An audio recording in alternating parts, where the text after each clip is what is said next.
This is exercise 2 for the additional mates and sub-assemblies lesson. Starting point files are required. The first step to exercise 2 is to select New, and then select the inch assembly template and select OK. Let's activate the Keep Visible thumbtack and then select Browse. Ensure all file types filter is on, and let's browse to the exercise 2 folder. Insert the starting point file 1 and lock that to the origin simply using the OK check mark. Select Browse, starting point file 2, select Browse, and starting point file 3-1. The remaining 2 starting point files are not necessary, as they are just the components of this hinge. So we can now select Escape, as we have all our parts in our assembly. Next, you'll see that right now my hinge is upside down, so I'm going to select the R key and rotate my hinge around so it's facing right side up.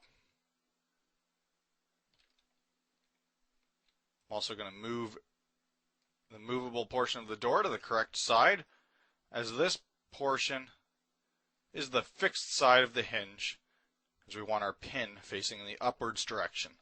So I'll select Q and mate the back of that portion of the hinge to my fixed portion of my assembly, and then mate the back of the other portion of the hinge to the movable portion of my assembly. I can mate the tops of the 2 door components to have them lined up, and then to set the vertical location of the hinge, I'm going to select the top plane or the front plane of my assembly, one that slices through the middle, and then select that middle surface on my hinge. So now I've centered my hinge in my assembly. The last thing I have to do is set the setback for my hinge. So I'll select that flat face on the edge of the hinge and the side of my fixed portion.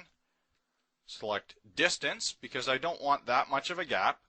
So I'll select Distance, set a distance of 1/8 of an inch, and I want to flip my dimension so that it's set inwards and not out. I'll accept that and apply the same distance to the other side.